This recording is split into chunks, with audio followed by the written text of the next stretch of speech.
묵상 기도하시겠습니다.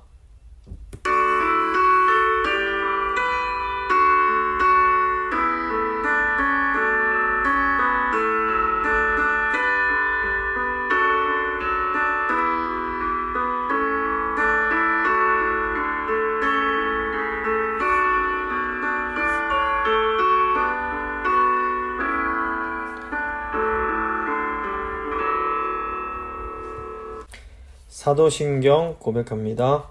나는 전능하신 아버지 하나님, 천지의 창조주를 믿습니다. 나는 그의 유일하신 아들 우리 주 예수 그리스도를 믿습니다. 그는 성령으로 잉태되어 동정녀 마리아에게서 나시고 본디오 빌라도에게 고난을 받아 십자가에 못 박혀 죽으시고 장사된 지 사흘 만에 죽은 자 가운데서 다시 살아나셨으며 하늘에 오르시어 전능하신 아버지 하나님 우편에 앉아 계시다가 거기로부터 살아있는 자와 죽은 자를 심판하러 오십니다. 나는 성령을 믿으며 거룩한 공교회와 성도의 교제와 죄를 용서받는 것과 몸의 부활과 영생을 믿습니다. 아멘. 찬송가 610장입니다. 찬송가 610장 찬양하겠습니다.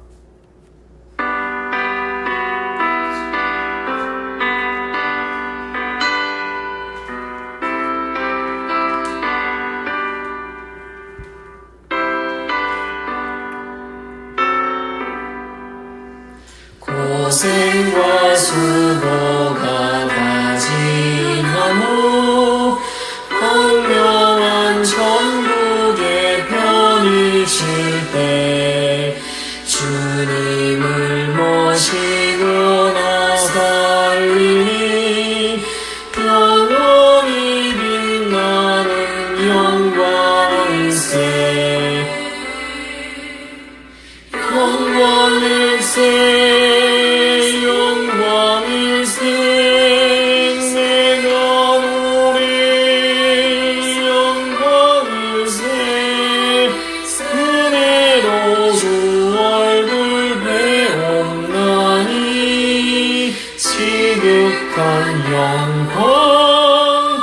내 영광일세 주님의 한없는 은혜로서 예비한 그 집에 나 이르러 거기서 주님을 배우는 것 영원히 빛나는 영광일세 영광일세 영광일세 내가 노리 영광일세 그대로 주 얼굴 배옵나니 지극한 영광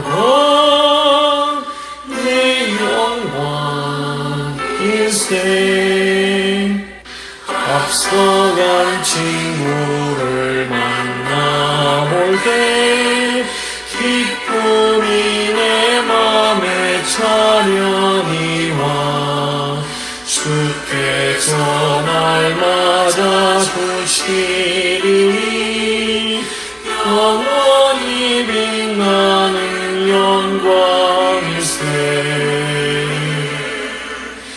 영광일세 영광일세 내가 누릴 영광일세 은혜로 주 얼굴 배옵나니 지극한 영광 내 영광일세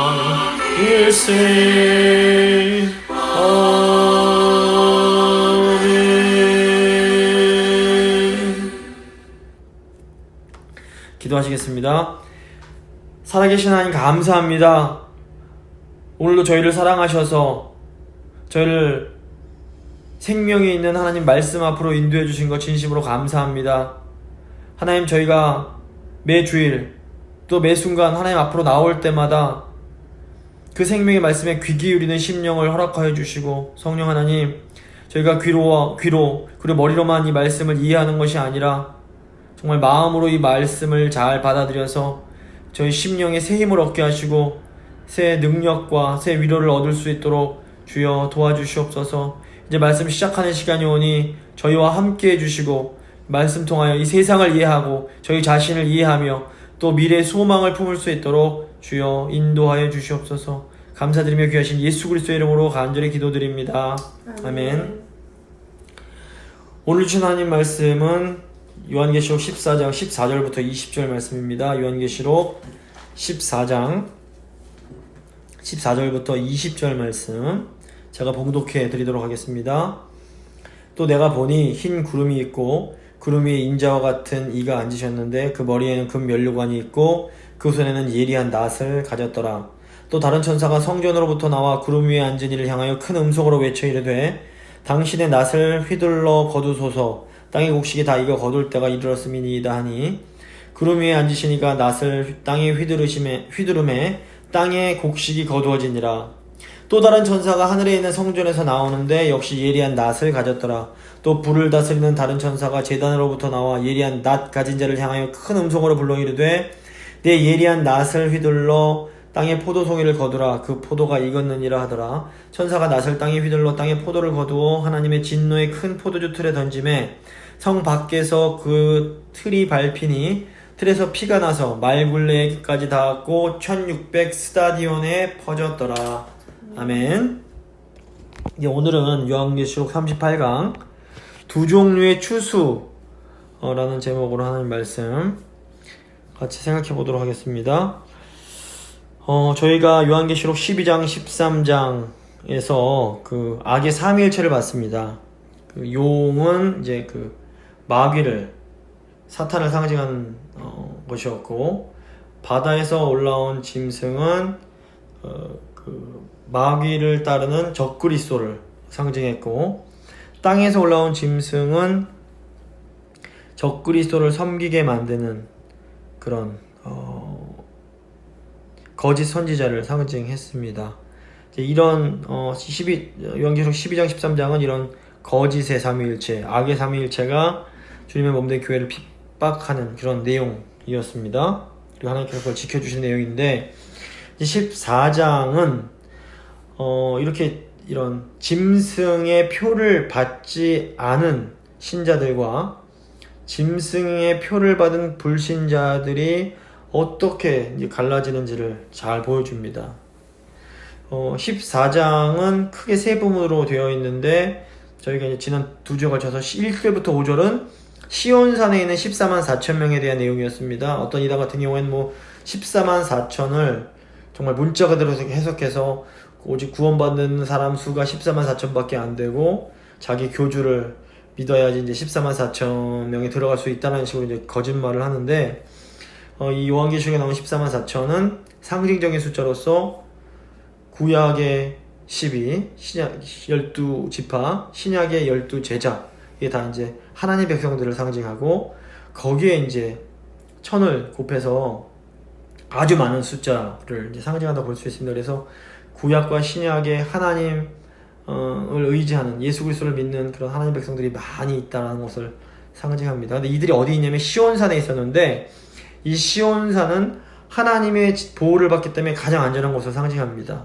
그래서 구약 시대에는 예루살렘 성전, 하나님의 눈길이 머무는 예루살렘 성전이 있는 그곳이 이제 시온산이었는데 이제 신약이 오면서 하나님께서 예수 그리스도를 통해서 새로운 시온산을 준비해 주십니다. 그래서 오늘날은 하나님의 말씀을 듣고 순종하는 예수 그리스도 안에서 구원받은 새 언약 백성들이 모인 교회가 이 온 세상에서 가장 안전한 시온산이라고 할 수 있습니다.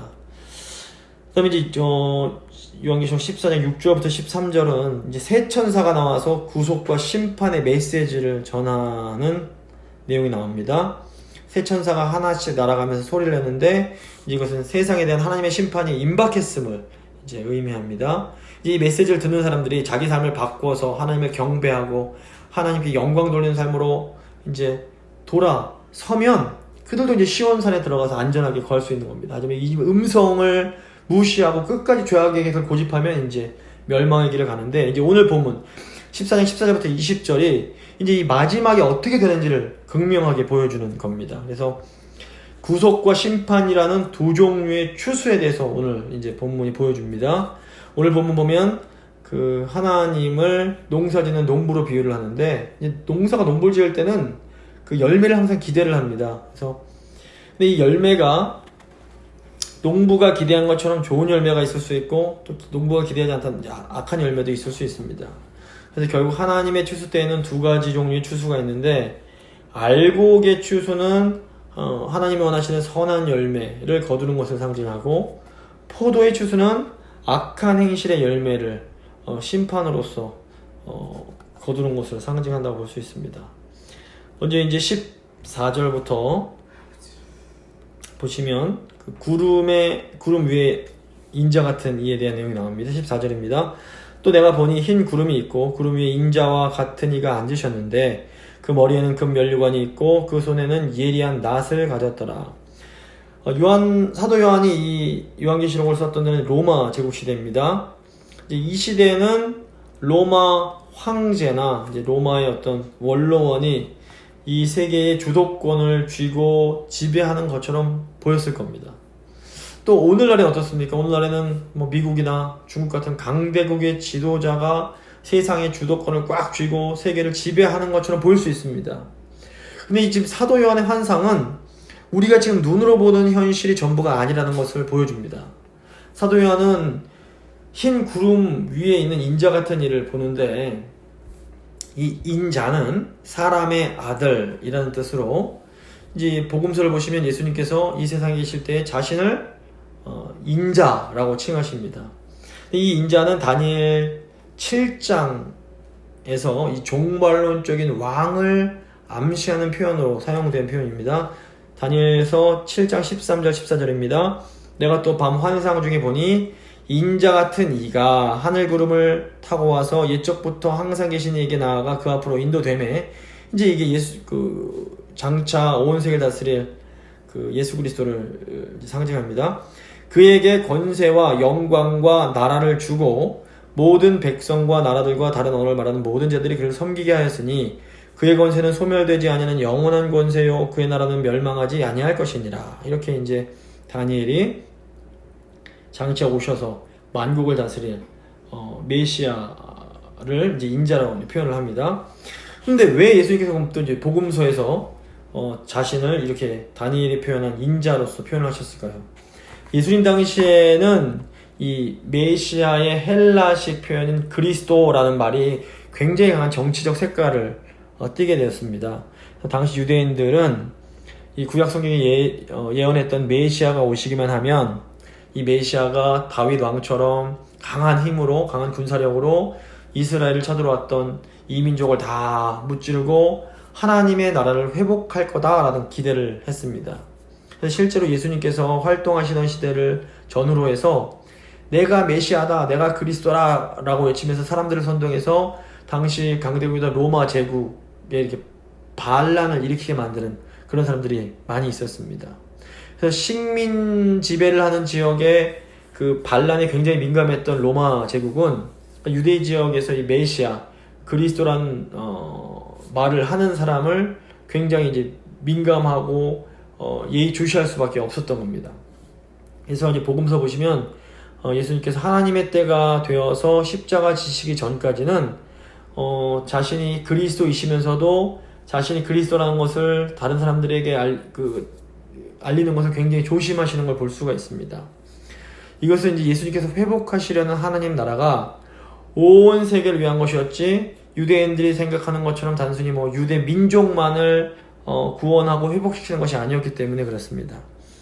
이제 당시 유대인들이 생각하던 그리스도는 구약 시대의 어떤 사사와 굉장히 비슷했습니다. 그래서 사사들 같은 경우에는 이스라엘이 위기에 처하면 성령의 능력으로 일어나서 초자연적인 능력으로 원수들을 쳐부수고 하나님의 나라를 지키고 회복시키는 일을 했습니다. 그래서 사람들이 메시아가 오시면 사사처럼 이런 일을 해주기를 기대했던 겁니다. 하지만 사사들 같은 경우에는 어떤 눈에 보이는 적들은 물리쳤지만 보이지 않는 내부의 적은 물리치지 못했습니다.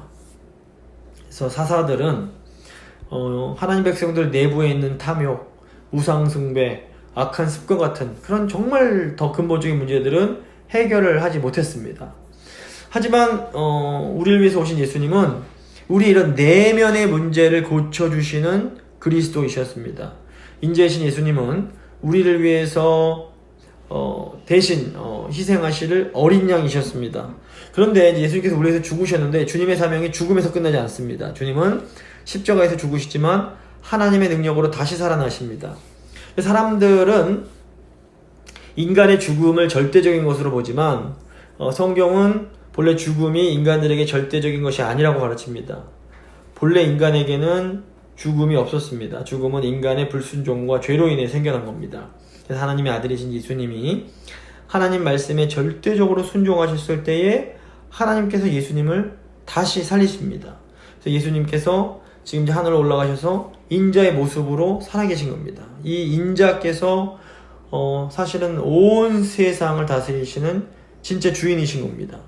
그래서 사도 요한이 환상 가운데 본 인자에게는 세 가지 특징이 있는데, 첫째, 인자가 흰 구름 위에 계시는데 구약 성경에서 하나님께서 나타나실 때는 항상 영광의 그 구름 가운데 나타나십니다. 그래서 이 구름은 신적인 영광을 상징합니다. 예수님께서 그 성자 하나님으로서 하나님의 영광을 소유하고 계신 분임을 이제 상징한다고 볼 수 있습니다.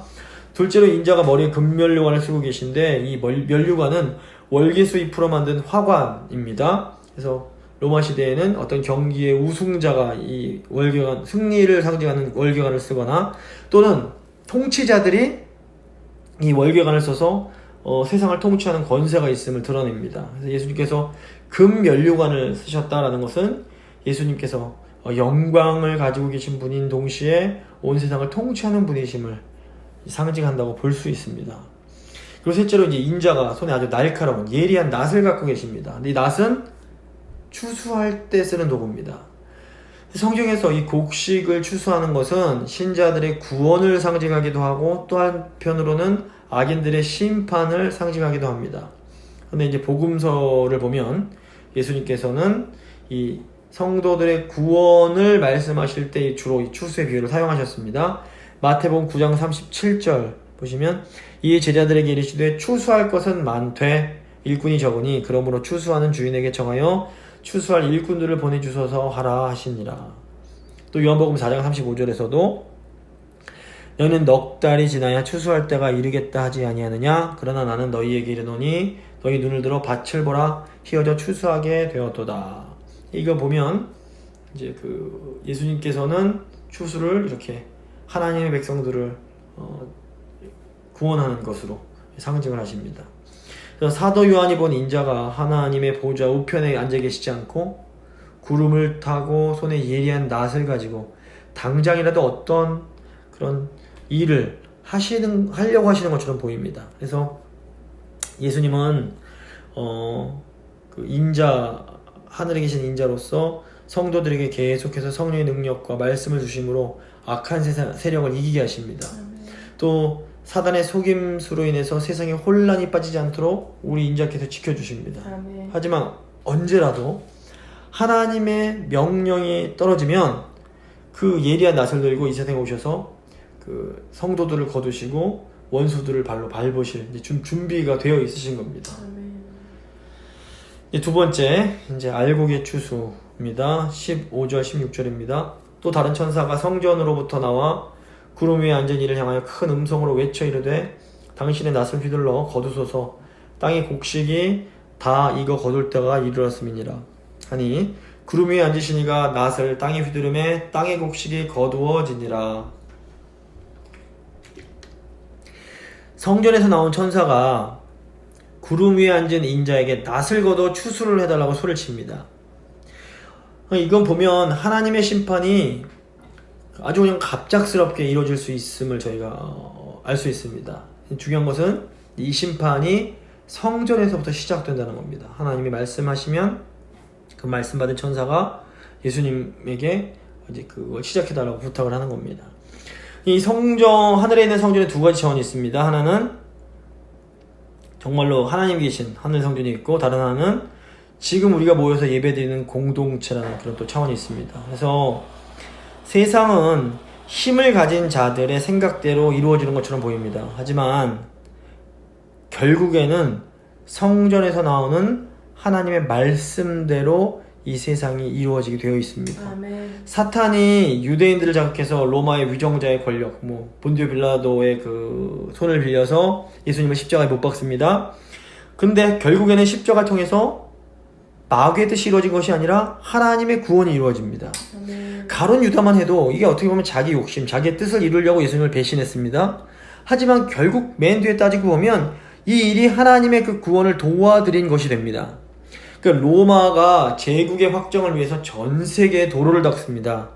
그런데 결국 이 도로를 돌아다니면서 주님의 복음을 전한 건 사도 바울입니다. 이게 로마 황제가 교회를 시기해서 많은 핍박을 하면 할수록 교회는 그로 인해 더 거룩하게 되고 더 강해지게 됩니다. 그 악한 자들이 아무리 날뛰면서 하나님의 백성들을 괴롭혀도 결국 결과적으로는 하나님의 말씀이 이루어지고 성도들은 더 큰 복을 받게 됩니다. 아멘.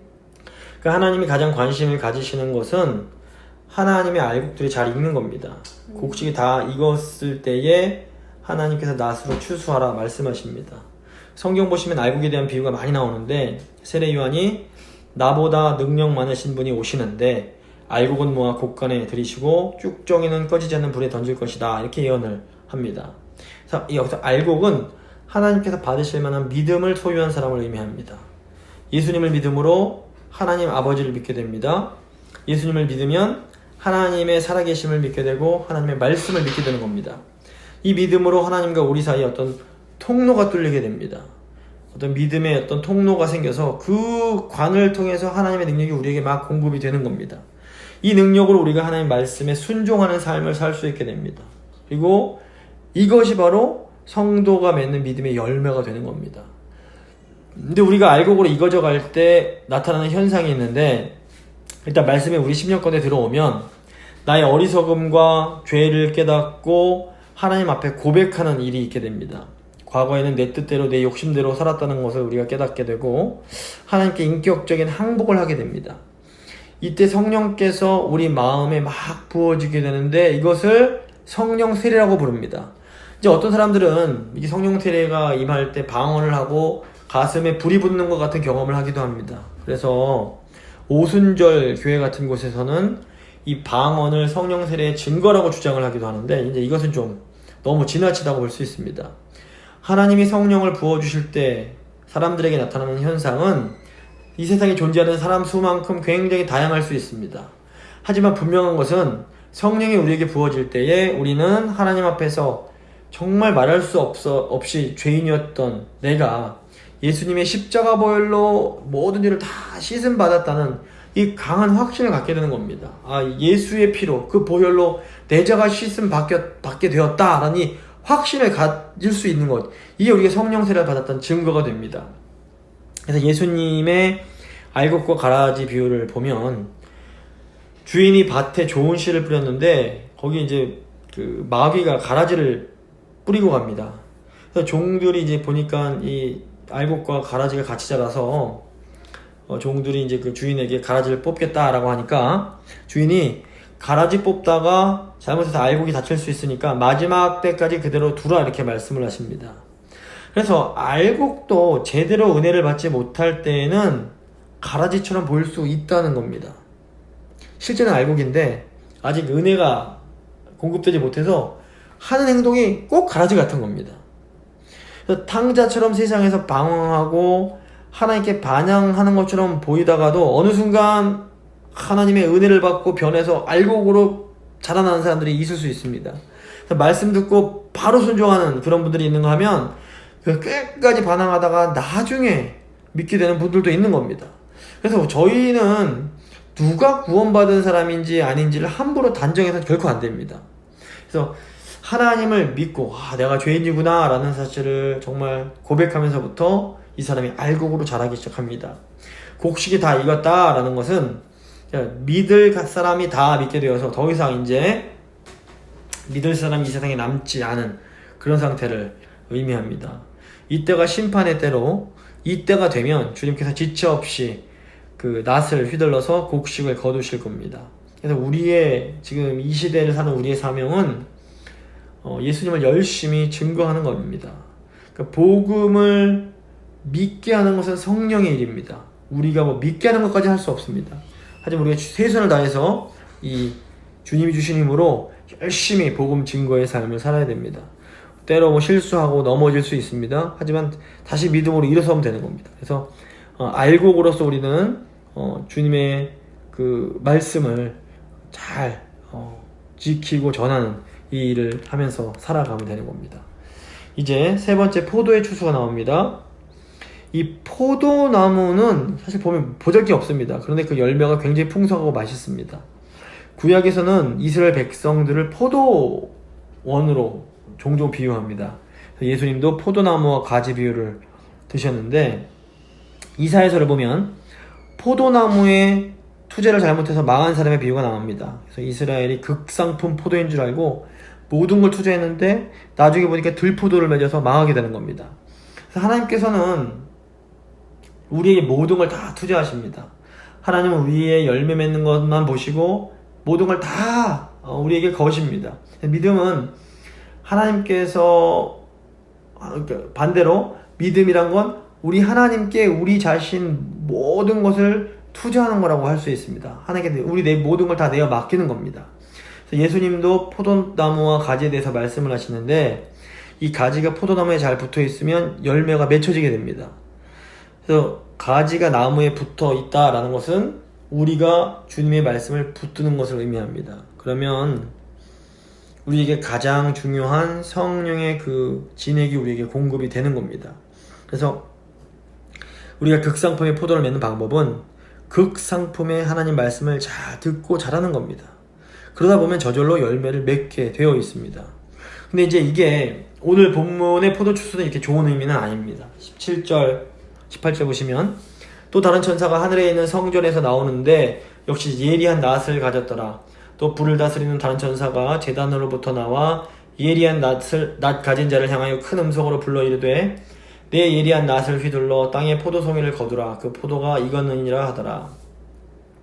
본문에 나오는 포도의 추수는 성령으로 거듭나지 못한 사람들에 대한 심판을 의미합니다. 이사야 63장에서도 하나님의 심판을 포도 밟는 것으로 이제 비유를 합니다.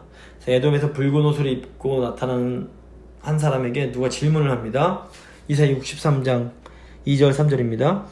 어찌하여 내 의복이 붉으며 내 옷이 포도즙 틀을 밟는 자 같으냐.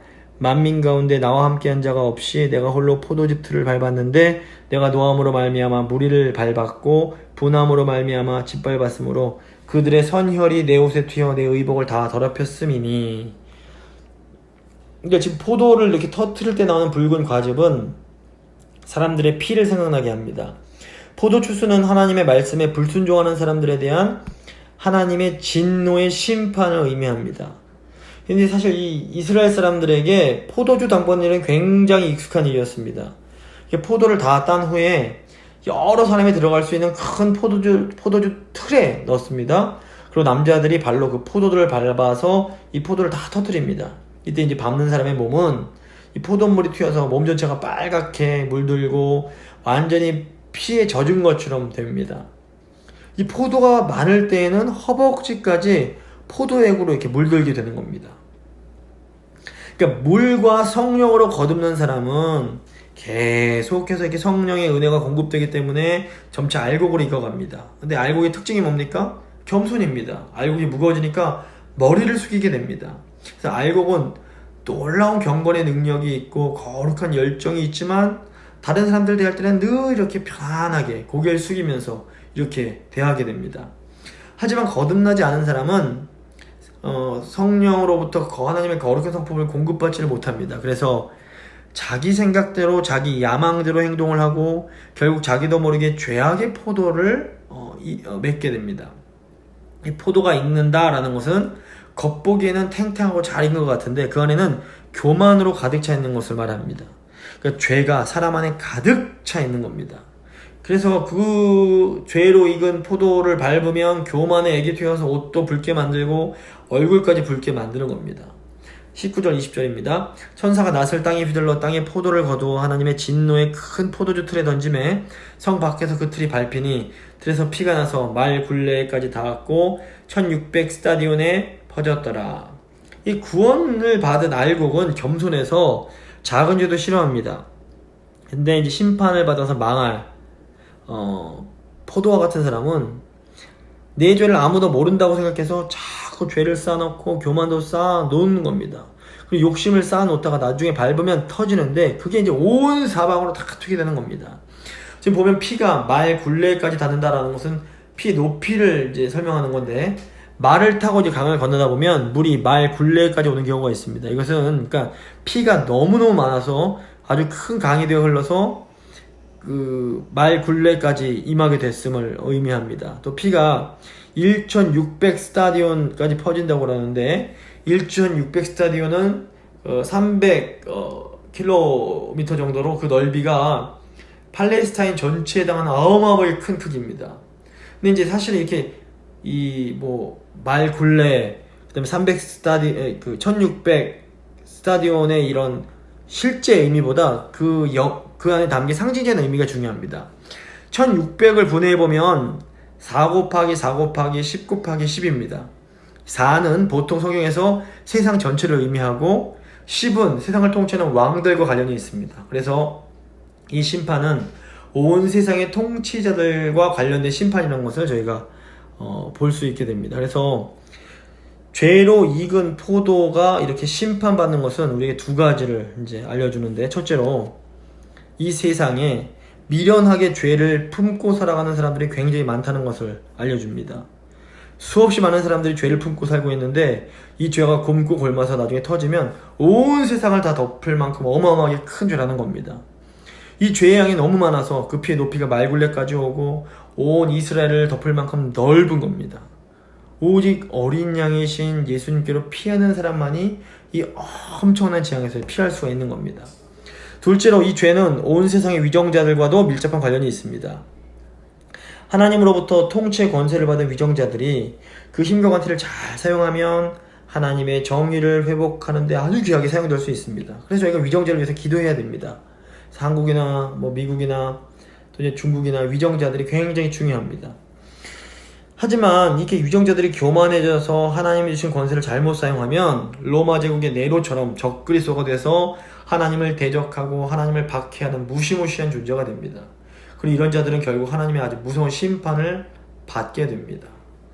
그래서 저희가 이 위정자들을 위해서 항상 기도할 때마다 기도를 잊어서는 안 됩니다. 말씀 마무리 지어보겠습니다. 이 세상에는 두 가지 길이 있습니다. 성령 안에서 정과 욕심을 죽임으로 하나님 앞에서 알곡이 되어져가는 길이 있고, 자기 자신의 욕심과 길대로 살다가 나쁜 포도송이가 돼서 나중에 밟혀서 터져버리는 그런 길이 있습니다. 근데 이 인간의 죄의 본능이라는 게 너무도 강해서 인간이 아무리 노력해도 스스로 나쁜 포도송이가 될 수밖에 없습니다. 예수님의 그 십자가와 성령의 능력이 없으면 우리는 진노의 포도가 돼서 밟힐 수밖에 없는 겁니다.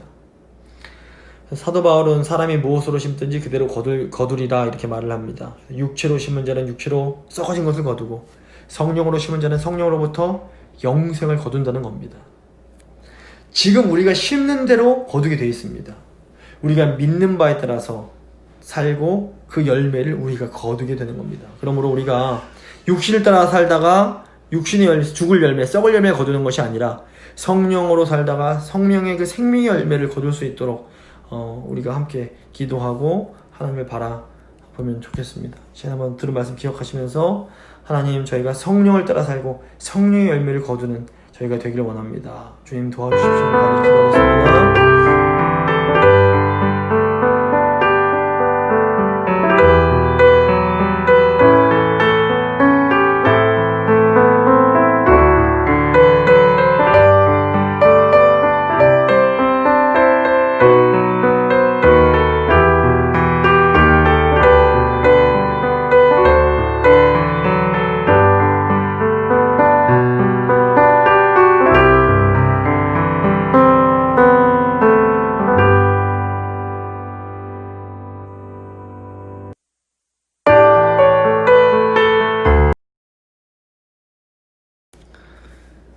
기도하겠습니다.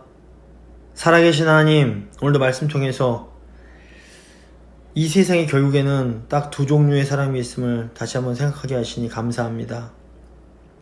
주님, 자기 정과 욕심을 따라 살다가 결국에는 심판받을 그런 인생들이 있고, 하나님의 은혜로 구원받아 성령을 따라 살다가 생명의 추수를 받는 아버지 그런 인생들이 있습니다. 주님, 저에게 복음을 주심으로 생명의 잔치에 참여하는 이런 큰 은혜 주신 것 진심으로 감사합니다. 주님, 저희가 이 마지막 때에 교회된 사명 잘 감당하여서 지금은 비록 가라지처럼 보일지라도 한 사람이라도 더 구원하여 이 하나님의 알곡, 이 천국잔치에 참여하는데 인도할 수 있도록 주님 저희를 도와주시고 저희를 사용하여 주시길 간절히 소망합니다.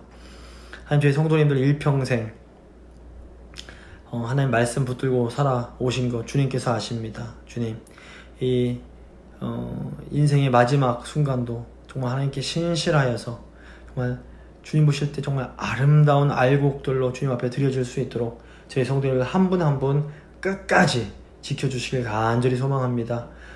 지금 코로나 상황 속에서 좀 안전하게 지켜주시고, 또 여러가지 지진도 나고 산불도 나고 여러가지 세상이 어수선한데 주님, 이럴수록 저희가 우리의 주인 되시는 예수 그리스도 한 번만 잘 바라보면서 끝까지 나아갈 수 있도록 주여 도와주시옵소서. 한 주 동안도 살아가실 때에 예수님만 바라보며 살 수 있도록 성령님 저희를 도와주시옵소서. 주님 은혜 감사드리며 귀하신 우리 주 예수 그리스도의 이름으로 기도드립니다. 아멘. 찬송가 529장 찬양하겠습니다. 찬송가 529장입니다.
주님을 더 맞을 준비해 맘속에 주님을 영접하라 주 영접하라 사랑의 주의 축진이 이 땅에 내려오사 문 밖에 서서 기다리니 참 놀라운 사랑이야 피하지 말라 피하지 말라 우리가 겪길 높이해도 맘속에 오시니 심판날 당할 때 주님을 더 맞을 준비해 맘속에 주님을 영접하라 주 영접하라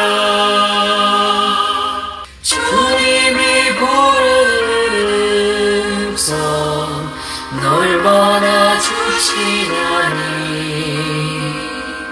회개한 내게 임하시오 끝까지 널 도우시네 피하지 말라 피하지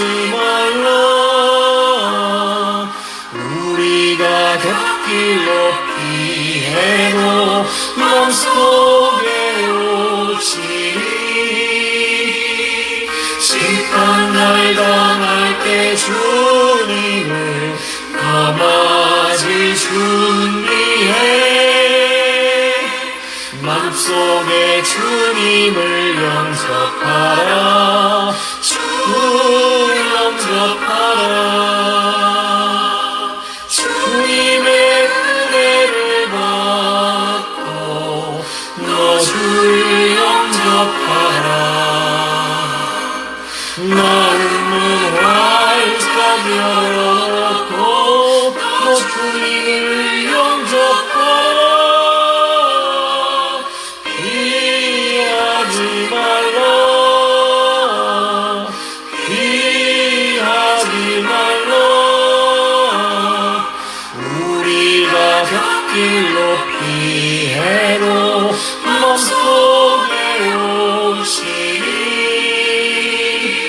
심판날 당할 때 주님을 다 맞을 준비해 맘속에 주님을 영접하라 주 영접하라